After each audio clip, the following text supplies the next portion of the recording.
Last time we spoke about Operation Chahar. In the turbulent year of 1935, tensions surged in North China as the Kwangtung Army defied Tokyo's orders, encroaching deep into Chahar province. This period was marked by widespread anti-Japanese sentiment, fueled by local revolts and assassinations of pro-Japanese figures, which infuriated Japanese authorities.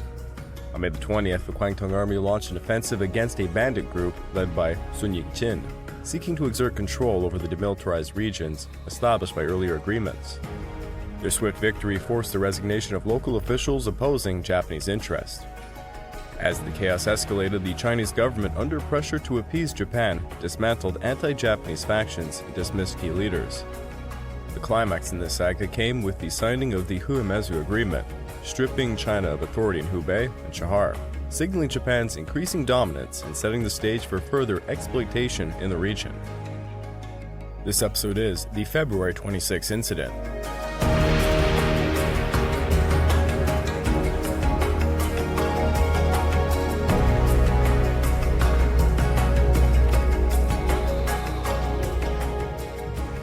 Welcome back to the Fall and Rise of China podcast. I'm your dutiful host, Greg Watson. But before we begin, I just want to remind you all that this podcast is only made possible through the efforts of Kings and Generals over at YouTube. Perhaps you want to learn a bit more about the history of Asia? Kings and Generals has an assortment of episodes on the history of Asia and so much more, so go give them a look over at YouTube. So please subscribe to Kings and Generals over at YouTube and continue to help produce this content by checking out www.patreon.com/kingsandgenerals. And hey, don't forget about our sister podcast over at the Pacific War Week by Week podcast, written and narrated by me. And if you're still hungry for some more history after all that, why don't you check out my personal channel, the Pacific War channel found over at YouTube, and Echoes of War found on major podcast platforms.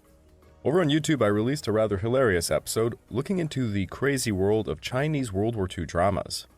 And over on Echoes of War, we are now finishing up our 5-part series covering the Malayan campaign of World War II. If you'd like to further support me, please consider checking out my YouTube membership or my Patreon account at www.patreon.com/thepacificwarchannel. By joining either, you get access to the exclusive podcast series, early access to all the content I make, and voting rights for the subjects I will tackle next. While this podcast is supposed to be given through the Chinese perspective, I apologize, but I yet again need to jump over to the Japanese side. You see, a pivotal moment during the Showa era was about to occur in this year of 1936. I think it's crucial to understand it, and the underlying issues of it, to better understand what we will be stuck in for the unforeseeable future, that being the Second Sino-Japanese War. I've briefly mentioned the two factions within the Japanese military at this time, but now I'd really like to jump into them, and the major incident that made them collide. In the aftermath of World War I, two prominent factions emerged in the Japanese military, the Kodaha, or Imperial Way faction, and the Tosaha, or Control faction. Each faction represented distinct visions for Japan's future, deeply influencing the nation's course leading up to World War II.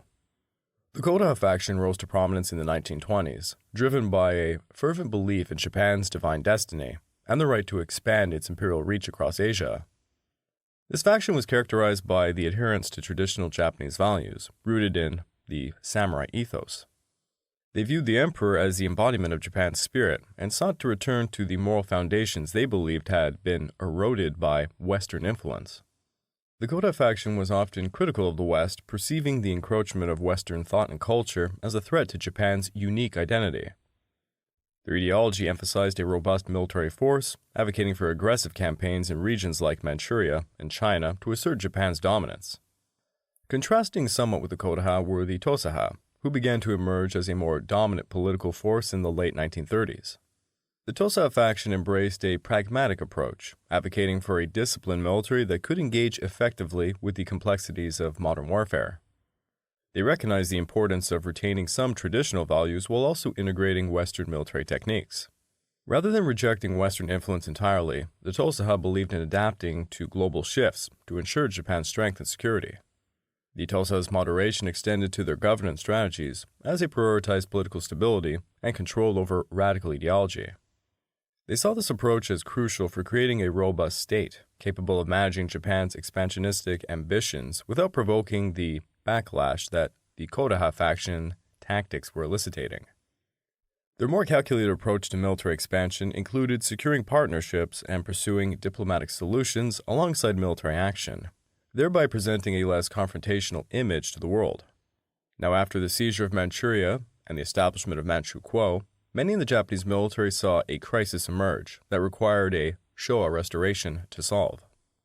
Both factions aimed to create a military dictatorship under the emperor. The Kodaha faction saw the USSR as the number one threat to Japan and advocated for an invasion of them, aka the Hokushinran Doctrine. But the Tosa faction prioritized a national defense state built on the idea they must build Japan's industrial capabilities to face multiple enemies in the future. What really separated the two was that the Kodaha faction sought to use a violent coup d'etat to make ends meet, whereas the Tosaha were unwilling to go so far. The Kodaha faction was made up of mostly junior and youthful officers, typically country boys, as we would call them. They were young men whose families were not the blue bloods of society, farmer types. They viewed the dramatic change of Japan in light of their own family experiences. Many were impoverished by the dramatic changes. A very specific thing these Kodaha boys hated were the zaibatsu. The zaibatsu were large Japanese business conglomerates, primarily active from the Meiji period until about the end of World War II. They combined various industries including banking, manufacturing, and trading. Prominent examples would include Mitsubishi and Sumitomo. The reason they hated these zaibatsu was because they believed they were influenced by Western thought, and that they were superseding the authority of the emperor. More or less, you can think of it as, we hate the fat cats who are really running things. Now, the Tosa faction were more than willing to work with the zaibatsu to make sure that Japan got stronger. Basically, they believed they were a necessary evil if anything. You had to play ball to get things rolling. Completely random side note here. Hirohito's brother, Prince Chichibu, sympathized with the Kodaha faction and repeatedly counseled his brother that he should implement direct imperial rule, even if it meant suspending the constitution, aka Showa restoration. Hirohito believed his brother, who happened to be active in the IGA at the time, was being radicalized. Now, I can't go through the entire history of all of it, but this time period is known generally as the government by assassination period for Japan. Military leaders in the IGA and the IGN, and from within the Kodaha and Tosa factions, kept assassinating politicians and senior officers to push envelopes further. Stating all of that, I now want to talk about the February 26th incident, and I will add that I am using a specific source for this one, simply because it's my favorite, that being Hirohito and the Making of Modern Japan by Herbert P. Bix. In late 1934, several officers from the Imperial Way faction, the Kodaha faction, at the Army Cadet School were arrested for plotting a coup. Although there were no immediate repercussions, the following year, two of the same Kodaha officers named Isobe Asayachi and Muranaka Takiji were arrested again for distributing a document accusing Tosa faction officers, like Major General Nagata Tetsusan, of previously drafting coup plans against the government. This time, the Army's upper echelons responded firmly, condemning Isobe and Muranaka's accusations as acts of disloyalty, resulting in both officers losing their commissions. Meanwhile, other Imperial Way officers sought retaliation against Nagata, who was rumored to be planning a major purge to eliminate factionalism within the army. Tatsukichi Minobe was a Japanese statesman and a scholar of constitutional law, and in the 1930s he began a movement bringing up the very real issue within the Meiji Constitution in relation to the role of the emperor. In August of 1935, amidst a populist movement denouncing Minobe's interpretation of the Constitution, Lieutenant Colonel Aizawa Saburo from the Kodaha faction entered Nagata's office and fatally attacked him with his katana. This marked a significant escalation in the military struggle over state reform and the push for increased military funding, which was intertwined with the movement against Minobe. Meanwhile, anti-Prime Minister Okada factions within the army continued using the slogan Kokutai clarification and denounce the organ theory, which was intensifying their attacks upon the emperor's advisors and hereditary peers.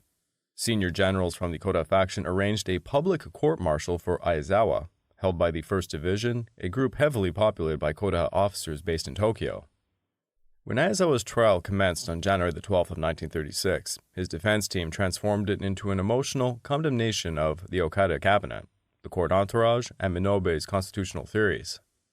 This strategy garnered support across the nation, even reaching unexpected places like the Imperial Palace, where Empress Dowager Tamaikogo, a staunch rightist, expressed sympathy for Aizawa. However, before the trial could progress, a military mutiny disrupted proceedings in the capital. Shockwaves rippled through the army after Army Minister Hayashi dismissed the Kodaha member, General Miyazaki, from his position overseeing military education and ordered the transfer of the 1st Division to Manchuria, which ignited the largest army uprising in modern Japanese history. The uprising was orchestrated through a series of meetings held from February the 18th to the 22nd by key individuals including Nishida, Yasuhide Kurihara, Tsuzuru Ondo, Hiyashi Kono, Takagi Muranaka, and of course, Isaichi Isobe.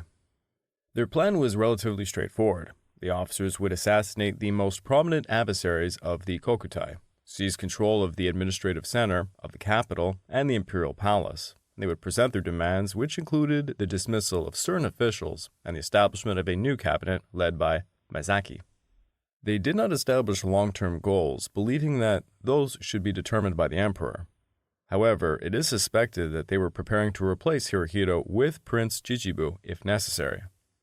The young Kodaha officers felt that they had at least implicit support from several influential Imperial Japanese Army officers after making informal inquiries. This group included figures such as Araki, the Minister of War Yoshiyuki Kawashima, Jinzaburo Miyazaki, Tomoyuki Yamashita, Kanji Ishiwara, Shigeru Honjo, as well as their immediate superiors such as Kohei Kayashi and Takeo Hori.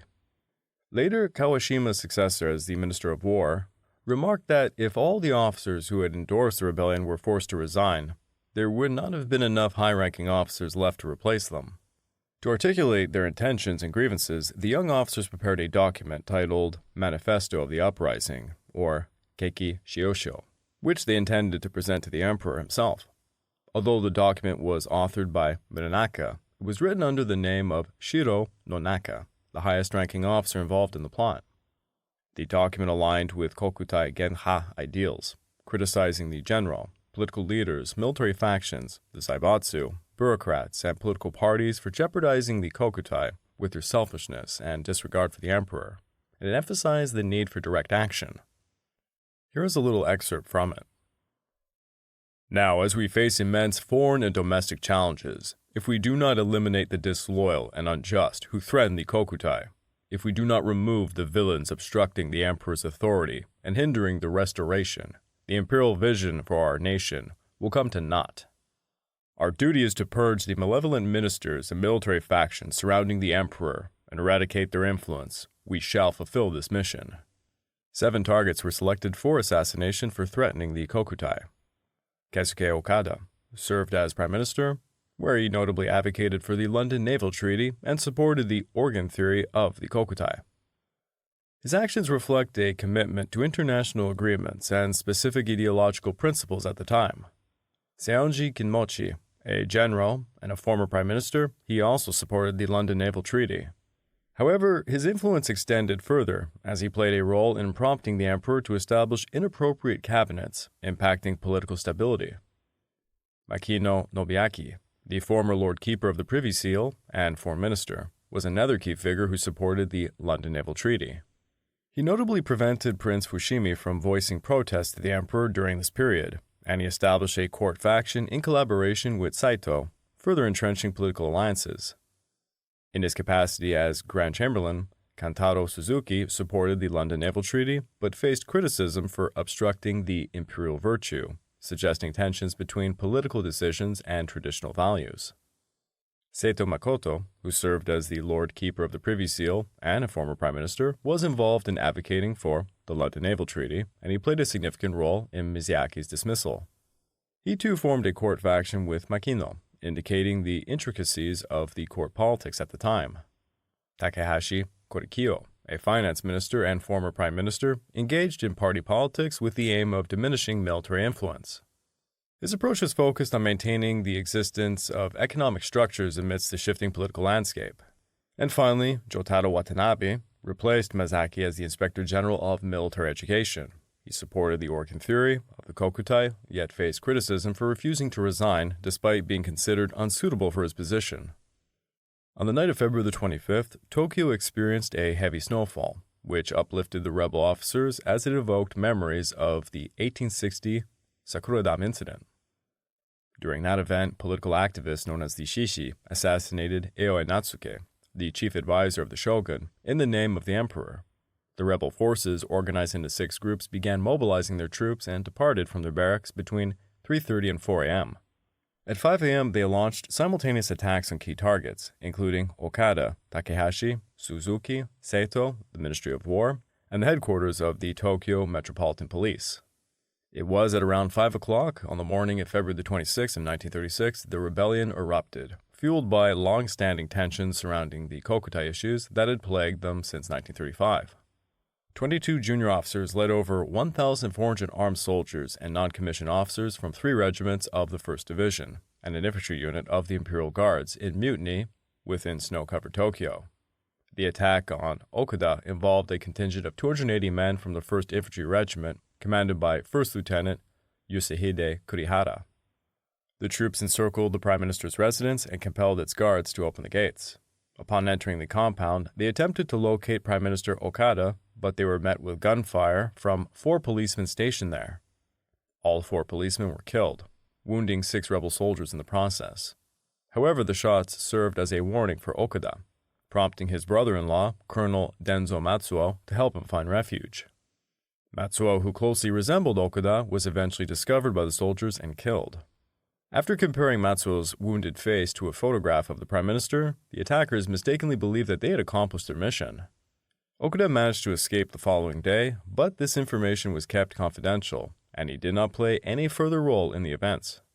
After Matsuo's death, Kurihara's men took up guard positions around the compound, reinforced by 60 soldiers from the 3rd Imperial Guard Unit.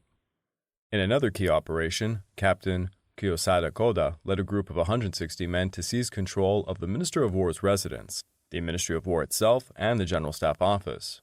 Upon entering the minister's residence at 6:30 a.m., they demanded to see Minister Kawashima. Once admitted, they read their manifesto aloud and presented a document detailing several demands, including: Number 1. A prompt resolution to the situation that would further advance the cause of the restoration. Number 2. A call to prevent the use of force against the righteous army. Number 3. The arrest of Kazushige Ugaki, Governor General of Korea, Jiro Minami, commander of the Kwangtung Army, Kiyonaki Koizo, commander of the Korea Army, and Yoshitsuge Tatekawa, further roles in undermining military command.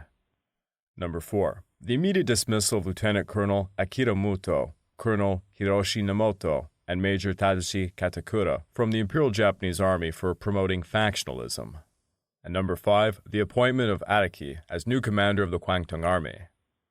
Ugaki, who served as Minister of War during 2 separate peace terms, had overseen significant reductions and modernization efforts within the army.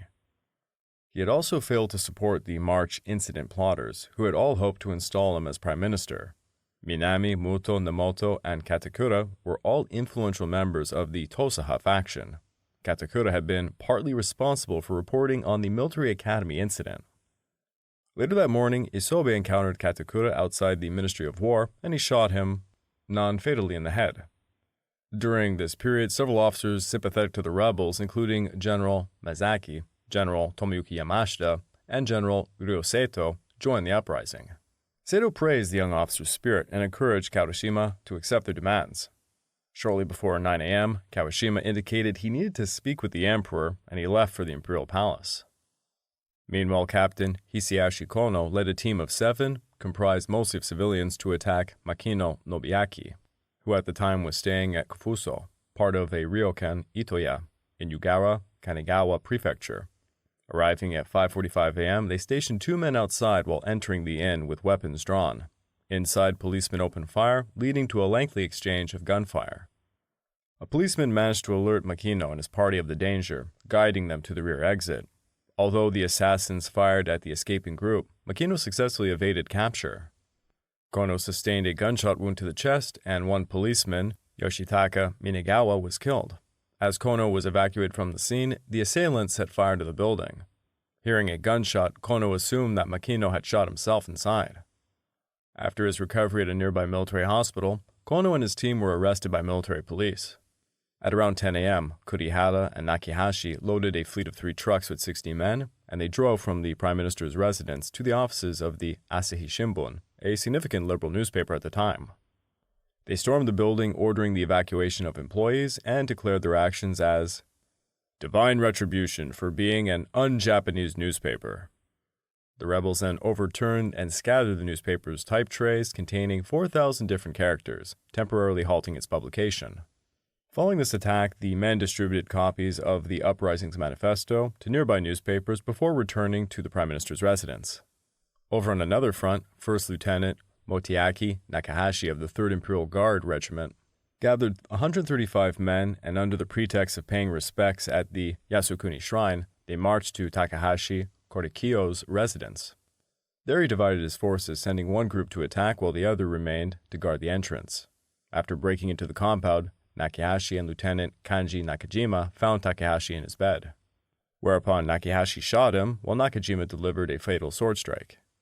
Takahashi died without even waking. Once his target was eliminated, Nakahashi regrouped with some soldiers and proceeded to the Imperial Palace, aiming to secure it.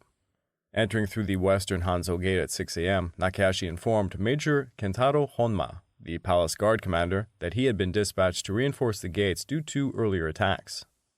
Honma, already aware of the uprisings, accepted Nakahashi's arrival. He was assigned to help secure the Sakashida Gate, the primary entrance to the emperor's residence. Nakahashi planned to signal nearby rebel troops at police headquarters once he controlled access to the emperor.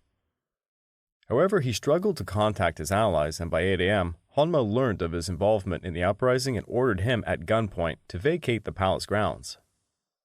Nakahashi complied and returned to join Kurihara at the Prime Minister's residence, while his soldiers remained at the gate until relieved later that day, preventing their inclusion in the government's official count of rebel forces. Elsewhere, First Lieutenant Naoshi Sakai led a detachment of 120 men from the 3rd Infantry Regiment to Seito Makoto's home in Yotsuya. After surrounding the policemen on guard, 5 soldiers entered the residence and found Seito and his wife, Haruko, in their bedroom. They shot Seito dead, prompting Haruko to plead for her life, saying, "Please kill me instead." While they were pulling her away, she was unwittingly wounded by stray gunfire.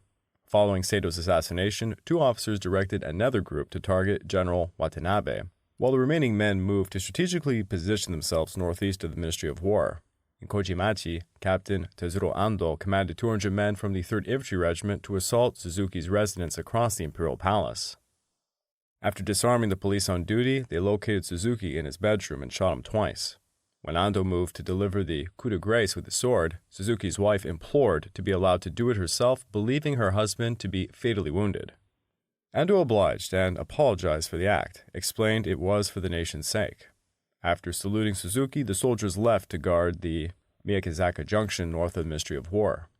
Following the assault on Seito, a party of 20 men led by 2nd Lieutenants Taro Takehashi and Yutaka Yasuda headed to Watanabe's residence in Ogikuba after about 7 a.m. Despite the 2-hour delay since previous attacks, no measures have been taken to alert Watanabe.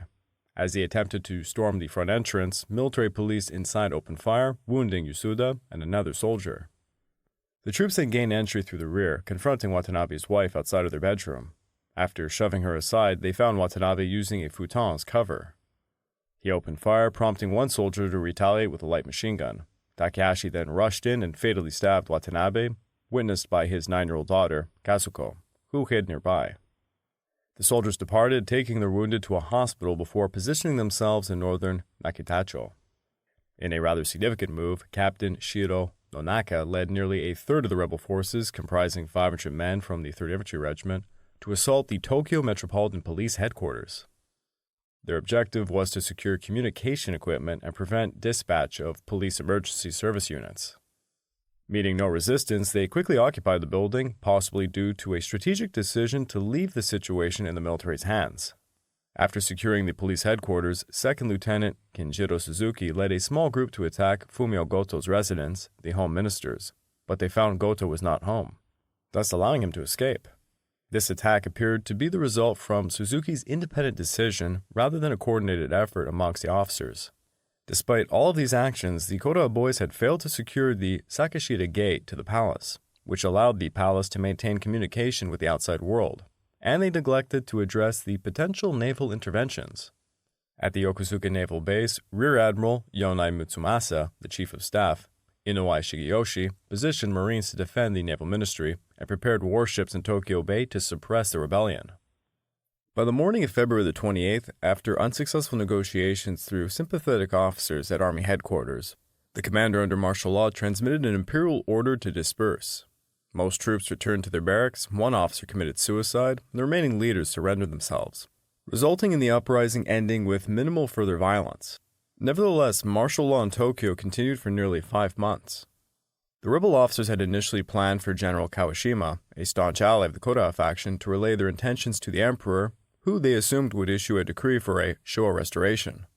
Despite the radical objectives of overthrowing the political order, the mutineers, like other military and civilian extremists of the 1930s, sought to operate within the imperial framework and maintain the Kokutai.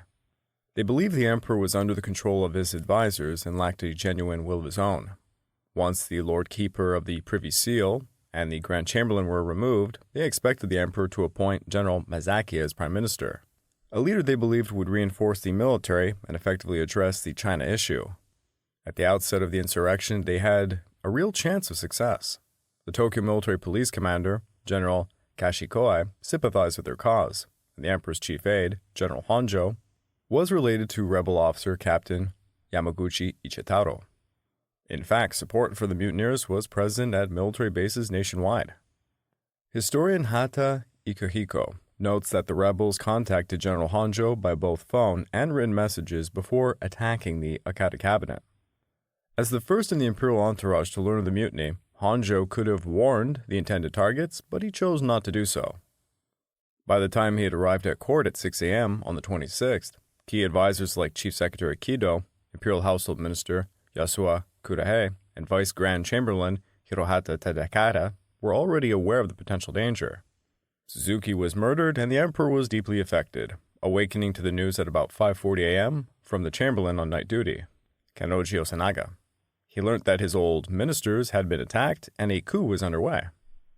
Upon receiving this information, Emperor Hirohito resolved to suppress the uprising. He was outraged by the killing of his ministers, and he feared that the rebels might be using his brother, Prince Chichibu, to force him to abdicate. He donned his army uniform and he summoned Honjo, ordering him to, quote, "End it immediately, and turn this misfortune into a blessing." Hirohito adopted a strategy proposed by Kido, who had acted swiftly earlier that morning, instructing Honjo to assess the Imperial Guard Division's potential actions if the mutineers advanced to the palace. Kido aimed to prevent the establishment of a new provisional cabinet until the mutiny was fully quelled. At 9:30 a.m., Army Minister Kawashima, who had previously met with one of the rebel officers, arrived at court. He urged the emperor to form a cabinet that would, quote, "clarify the Kokutai, stabilize national life, and fulfill national defense." Surprised by Kawashima's tone, Hirohito reprimanded him for not prioritizing the suppression of the mutiny. He also expressed his frustration to the chief of the Naval General Staff, Prince Fushimi, dismissing him when he inquired about forming a new cabinet. Later that day, Kawashima met with the Supreme Military Council, consisting mainly of army officers sympathetic to the rebels. The council decided to attempt persuasion before relaying the emperor's orders, a move contrary to Hirohito's directive. According to historian Otabe Yuji, an instruction was issued to the rebel officers at 10:50 a.m., acknowledging their motives and suggesting the emperor might show them leniency. This message was communicated to the ringleaders by martial law commander General Kashi. That evening, when members of the Okada cabinet came to submit their resignations, Hirohito insisted they remain in power until the mutiny was resolved. On the second day of the uprising, Hirohito announced administrative martial law based on Article 8 of the Imperial Constitution. This invoked his sovereign powers to address the crisis while freeing him from needing cabinet approval for his actions. Hirohito displayed remarkable energy throughout the subsequent days, sending chamberlains to summon Honjo for updates and threatening to lead the Imperial Guard Division himself when dissatisfied with reports. Honjo, however, resisted the emperor's demands and exhibited sympathy for the rebels. During the uprising, Hirohito met with his brother Prince Chichibu, who had recently returned from Hirosaki. Their discussions reportedly led Chichibu to distance himself from the rebels.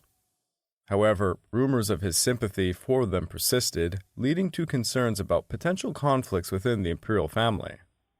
On the second day, Rear Admiral Yonai and his chief of staff demonstrated their loyalty to the emperor. By February the 29th, the fourth day of the uprising, Hirohito had reasserted his authority. Troops were returning to their barracks, and most rebel leaders were captured.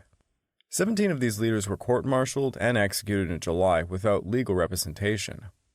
Shortly after, during the Obon festival, Hirohito allegedly instructed a military aide to secure 17 Obon lanterns for the palace. This action, though secret, may have provided him some personal comfort amidst the turmoil. An investigation following the mutiny revealed that the rebels' sense of crisis was amplified by the recent general elections, which had shown an anti-military sentiment amongst voters. Despite their populist rhetoric, most ringleaders were not motivated by agricultural depression. Their goal was to support the Kokutai by advocating for increased military rearmament. During this period, military spending steadily rose from 3.47% of the GNP in 1931 to about 5.63% in 1936. Intriguingly, the ringleaders and their senior commanders shared a desire for state control over production to mobilize resources fully for total war. While united in this goal, their ideas about how to achieve a Showa restoration varied greatly, with some leaders like Isobe calling for complete economic consolidation and a return to strong state power. The February mutiny reinforced Hirohito's belief in constitutional framework that underpinned his military authority. He became increasingly cautious about decisions that could compromise his command, and developed closer ties to the army's control faction, justifying military spending increases. Yet the memory of the mutiny left him feeling uncertain about the throne's stability. Now you know me. Whenever I can, I like to bring up Hirohito's involvement in World War II. After World War II, in an apparent effort to downplay his role as Supreme Commander, Hirohito provided a deliberately distorted account of the February events. Here is some of what he had to say. I issued an order at that time for the rebel forces to be suppressed. This brings to mind Machida Chuji, the finance minister. He was very worried about the rebellion's adverse effect on the money market. He warned me that a panic could occur unless I took firm measures. Therefore, I issued a strong command to have the uprising put down. As a rule, because a suppression order involves martial law, military circles who cannot issue such an order on their own need the mutual consent of the government. However, at the time, Okada's whereabouts were unknown. As the attitude of the army ministry seemed too lenient, I issued a strict order. Following my bitter experiences with the Tanaka cabinet, I had decided always to wait for the opinions of my advisors before making any decision, and not to go against their counsel. Only twice on this occasion, and at a time of the ending of the war, did I positively implement my own ideas. Ishiwara Kanji of the Army General Staff Office also asked me, through military aide Chojiri Kazimoto, to issue a suppression order. I don't know what sort of person Ishiwara is, but on this occasion, he was correct, even though he had been the instigator of the Manchurian incident. Further, my chief military aide Honjo brought me the plan drafted by Yamashita Hoibun, in which Yamashita asked me to please send an examiner because the 3 leaders of the rebel army were likely to commit suicide. However, I thought that sending an examiner would imply that they had acted according to their moral convictions and were deserving of respect, so I rejected Honjo's proposal and instead issued the order to suppress them. I received no report that generals in charge of military affairs had gone, and urged the rebels to surrender. Now going back to the history of it all, on February the 26th, when Hirohito ordered the immediate suppression of the rebels, his anger was directed not only at the insurrectionists, who had assassinated his closest advisors, but at the senior army officers who were indecisive in executing the crackdown. The following day, in addition to his role as Minister of Commerce and Industry, Machida took on the responsibilities of finance minister. Concerns over economic panic and confusion contributed to the emperor's sense of urgency, despite not being the primary motivation for his actions. Hirohito believed that every hour of delay tarnished Japan's international reputation. Since the Manchurian incident, the emperor had frequently clashed with the military regarding encroachments on his authority, though never about fundamental policy issues. At times, he managed to assert his political views during policy discussions, similar to his earlier influence under the Hamaguchi cabinet. The February 26 mutiny highlighted to Hirohito and Yuasa, his privy seal from March of 1936 to June of 1940, and the First Lord Keeper of the Privy Seal, to attend court regularly, the necessity of fully exercising the emperor's supreme command whenever the situation demanded it. Even when faced with opposition from Honjo, Hirohito managed to gain support and assert his authority through a decisive approach. His resolution marked the end of a period during which alienated young officers attempted to leverage his influence as a reformist figure to challenge the power structure they could not manipulate effectively. However, Hirohito learned how to adeptly manage the establishment in most situations. The decision-making process within the government was characterized by secrecy, indirect communication, vague policy drafting, and information manipulation, creating a landscape of confusion, misunderstanding, and constant intrigue aimed at achieving consensus amongst the elites. This was the modus operandi in Tokyo and a reflection of how the emperor operated. Once again, Hirohito reminded the tightly knit elite that he was essential to the functioning of the system. On May 4th of 1936, during his address at the opening ceremony of the 69th Imperial Diet, while Tokyo remained under martial law too, Hirohito closed the chapter on the February Mutiny. Initially, he contemplated sending a strong message of censure to the military, but after considerable deliberation over the 3 months, he ultimately chose to issue a brief, innocuous statement. "We regret the recent incident that occurred in Tokyo." The response from his audience of the Diet members and the military officials was one of startled awe, with some privately expressing disappointment. Once again, at a critical juncture, Hirohito avoided an opportunity to publicly rein in the military through his constitutional role. Nonetheless, due to his behind-the-scenes actions, the drift in domestic policy that had characterized Japan since the Manchurian incident came to an end. In the following 14 months, the emperor and his advisors largely aligned with the Army and Navy's demands for increased military expansion and state-driven industrial development. I'd like to take this time to remind all of you that this podcast is only made possible through the efforts of Kings and Generals over at YouTube. Please go subscribe to Kings and Generals over at YouTube and continue to help us produce this content by checking out www.patreon.com/kingsandgenerals. Hey, don't forget about our sister podcast over at the Pacific War Week by Week podcast, written and narrated by me.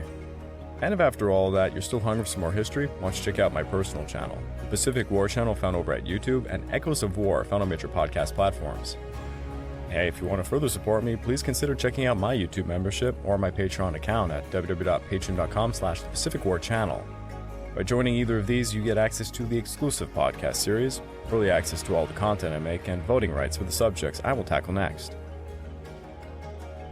So some very unruly young Japanese officers got the bright idea of forcing a Showa restoration by killing all the culprits they believed held their emperor hostage. Little did they know, this event spelt the end of the Kodaha faction and the rise of the Tosaha faction. Henceforth, the military was even more in charge and would get even more insane.